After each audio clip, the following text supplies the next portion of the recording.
Today is our first live Discord training, but we decided to do it on Facebook so that people understand how we actually will be teaching this class online, and we're going to make it very possible that you can learn this Wuhao form pretty good through online. I have tested it with some people in overseas. I've tested it in Greece, I've tested it in England, and they train pretty well. So that's why we decided to do these online courses that we have promised you for the last 2 years since the pandemic. Finally, we decided the best way to do it is through Discord channel. That way we bring everybody together, we share the knowledge together, we exchange knowledge together, and we learn together. And also at the same time, you get to know each other from all over the world. That way, in the future, when you travel, you always have your classmate available for you to help you in your traveling, your training, and whatsoever. Okay? All right, to make it short, today we have about 30 minutes of training. I'm going to teach you 2 moves in Wuhao. I will be teaching the 108 move, but I will only teach moves that is not repeated. That means only if I teach lazy or taiko today, I will not teach it again. You can go back and look at it. So I will not teach you the sequence of the form, but I teach you each move according to the sequence. So you can purchase the digital version of the 108 move. That way you have the entire 108. But this is just the moves of the sequence, non-repeated move. So the first 2 moves is Beginning of Taiji and lazy to taiko, left and right. Okay. First, I want to mention a few things in Wuhao Tai Chi, that you need to be aware of your body. You need to be aware of your height, your thoracic, and your sacral. So this is very important to keep it straight all the time. You have to keep it straight so that the energy can travel better. All right, how do you keep it straight? So to keep it straight, first of all, the chin has to come in and not sticking out like that. So it has to come in. So a lot of people, sometimes when you're doing the form, especially when you do lazy taiko, they overextended their hand and they also overextended the chin. So that's not good.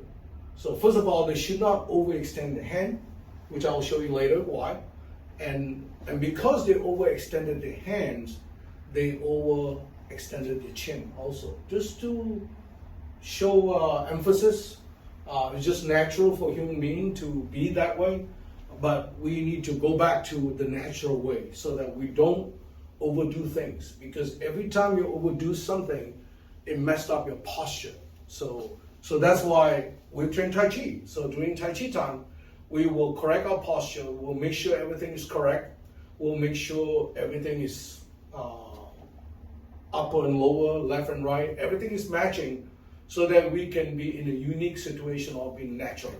Otherwise, every day we do work, we're not natural because we are so into our business mind or playful mind and we forgot our body, okay? So this is one mistake that people make. And the other mistake is leaning forward. Leaning forward.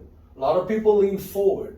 And when they lean forward and the energy is going that way, maybe some style of Tai Chi has that. I'm not going to say that they're wrong. They have their reason. But for Wuhao style, everything had to be straight. Okay?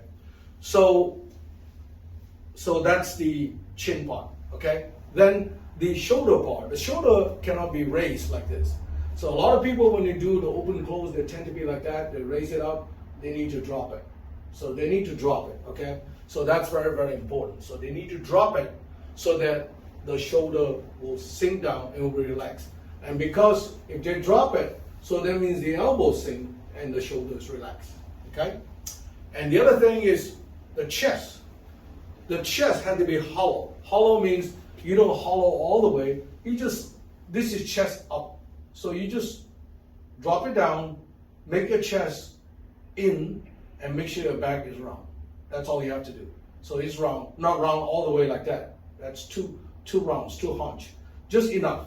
So 6 things. So your chin had to be in, this thing had to be tucked in, shoulder have to relax, and the elbow have to sink, and your chest have to hollow, and your back has to be round.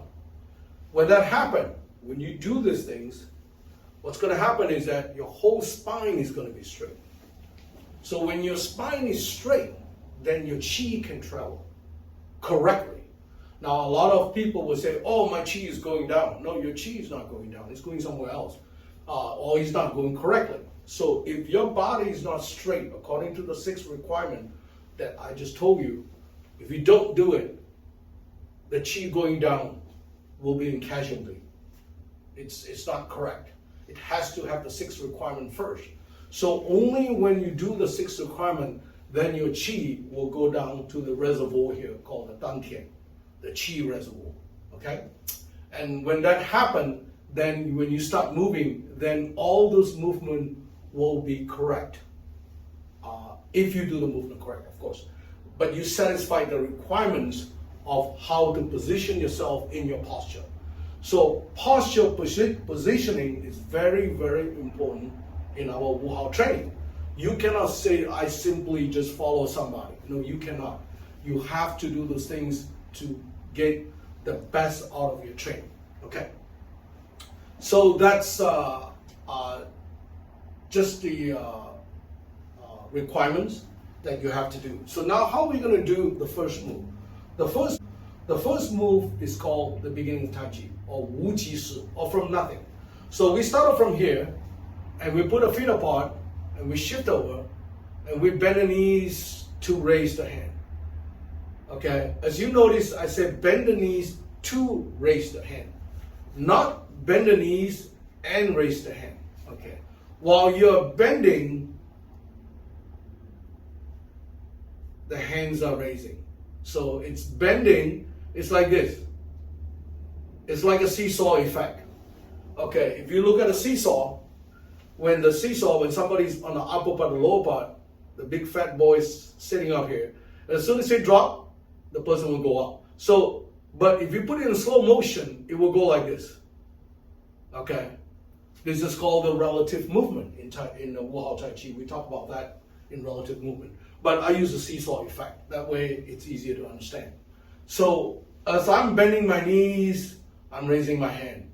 So when I finish bending, my hand also finish. Let's say I'm going to do on this side. So I'm going to bend the knees and raise the hand. And slowly. And you keep it parallel. Don't stretch it out. That's wrong. Don't lean forward. Don't lean backward. And keep it straight. Keep your chin in, body straight, and tuck it. And make sure it's parallel. Not down, not too up. So just enough. Okay, so you can practice this if you want. You can do this. There's a purpose of practicing. If you don't want to do Tai Chi move, you can do this and watch your television for 30 minutes. And just doing this.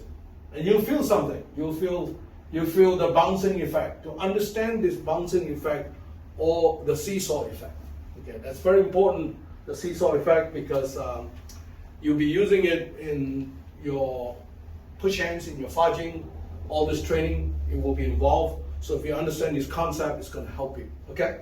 So make sure, like I said, keep our body straight, tuck in, and you just go 1, and then 2. Go a little bit faster so you can feel it. 3, 4, 5, 6. Okay? Now you got it. Now you go slowly. 1, and you stop. And then you do it again. 2, and then you stop. And you go it again. 3, and then you stop. Okay. So that's the Wuji to Tai Chi. So it's called very straightforward direct translation. We just call it Beginning of Tai Chi.